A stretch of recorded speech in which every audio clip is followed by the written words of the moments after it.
सोलापूर महानगरपालिका निवडणुकीसाठी भारतीय जनता पार्टीकडून इच्छुक उमेदवारांच्या मुलाखती सुरू आहेत. अशातच माजी उपमहापौर राजेश काळे यांनी प्रभाग 24 आणि 26 मधून दोन्ही जागेसाठी इच्छुक म्हणून मुलाखत दिली आहे. निवडून येणे माझ्यासाठी विशेष नाही, उपमहापौर असताना अनेक विकास कामे केली, त्यामुळे पक्ष माझा विचार करेल, अशी प्रतिक्रिया माजी उपमहापौर राजेश काळे यांनी प्रसारमाध्यमांशी बोलताना व्यक्त केली आहे. चांगल्या आनंदात म्हणजे हा सण जो आहे निवडणुकीचा सण म्हणजे कार्यकर्त्यांचा सण आहे. आमच्यासारख्या कार्यकर्त्यांना निवडणूक म्हणजे फार आणि यावर्षी म्हणजे 3 वर्ष उशिरा येतं, त्यामुळं प्रचंड उत्साहात आज मुलाखती चालू होत्या. मी सुद्धा माझ्या प्रभाग क्रमांक 24साठी मुलाखत दिलेली आहे आणि 24मध्ये मी पूर्वी अनुसूचित जमातीमधून उभा राहत होतो. मी तिथून मागच्याच 32च्या फरकात निवडून आलो होतो, पण आज तो प्रभाग महिला अनुसूचित जमाती सर्वसाधारण एक SC सर्वसाधारण OBC महिलेसाठी झाला आहे.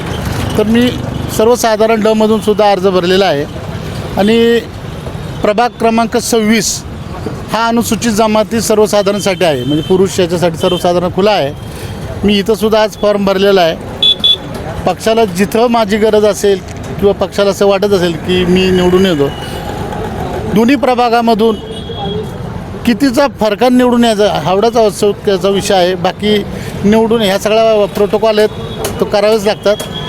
निवडून येणं हा काही विषयच नाही माझ्यासाठी, कारण मी उपमहापौर असताना प्रभाग क्रमांक 26मध्ये खूप असं काम केलं होतं आणि मी पहिल्या दिवसापासून ज्यावेळी 2017ची निवडणूक झाली त्या दिवसापासून माझी जी प्रचार यंत्रणा आहे, सोशल मीडिया असेल बाकी सगळं असेल, काम करण्याची पद्धत आहे, त्या माध्यमातून मी सर्व प्रभागामध्ये हद्दवाढ भागामध्ये काम केलेलं आहे. माझा स्वतःचा एक वर्ग आहे आणि तो त्या जीवावरतीच मी निवडणूक लढवणार आहे आणि पक्षाची ताकद बाकी सर्व मित्रांचे आशीर्वाद याच्यावरती निवडणूक अगदी सोपी आहे. अजिबात आमच्याकडं म्हणजे तिथं विरोधक कोणी नाही आणि स्थानिक उमेदवारसुद्धा कोणी नाहीत. प्रभाग 26ला तर मी तिथं स्थानिकच आहे आणि प्रभाग 24ला तर माझं खूप मोठा दावा आहे.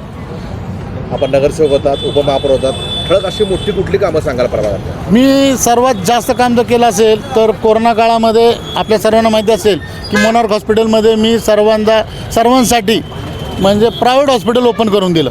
माझ्यानंतर बाकी सगळीकडे गेलं असेल, त्या माध्यमातून किमान 2.25 लाख लोकांना मी तिथं लसीकरण केलेलं आहे आणि खूप गोरगरिबांना त्या मला यथाशक्ती मी सर्व काही केले ते सांगू नये. दुसरी गोष्ट, मी तिथं महात्मा बसवेश्वरांचं एक उद्यान केलेलं की 2 एकर जागेमध्ये, त्यासाठी मी 40 लाखाचा निधी दिलेला आहे. सर्वात जास्त आमच्या इथं लिंगायत समाज आहे, महात्मा बसवेश्वरांना मानणारा फार मोठा वर्ग आहे आणि महात्मा बसवेश्वरांचे आशीर्वाद मला लाभणार आहेत. दुसरी गोष्ट असे की मी तिथं ब्राह्मण समाजासाठी परशुराम वित्त महामंडळ व्हावं याचा प्रस्ताव सभागृहात ठेवला आणि तो नुसता ठेवलाच नाही, तो एकमताने करून घेतला. आणि सर्व आणखी काही गोष्टी जानकीनगर बाग सर्व मी विकसित केलेली आहे.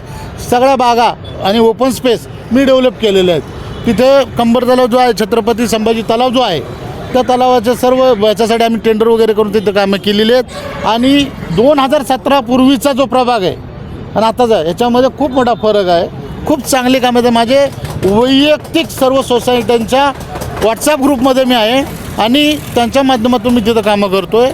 मला मानणारा तिथं खूप मोठा वर्ग आहे, त्यामुळं माझी उमेदवारी आणि विजय आत्ताच निश्चित झालेली आहे. आपल्या माध्यमातून मी सगळ्यांना सांगू इच्छितो, फक्त पक्षाने मला एकदा सांगावं तुम्ही 24ला किंवा 26ला किंवा महिलामधून जर असेल याच्यामध्ये अनुसूचितमध्ये तर त्याचीसुद्धा आमची तयारी आहे.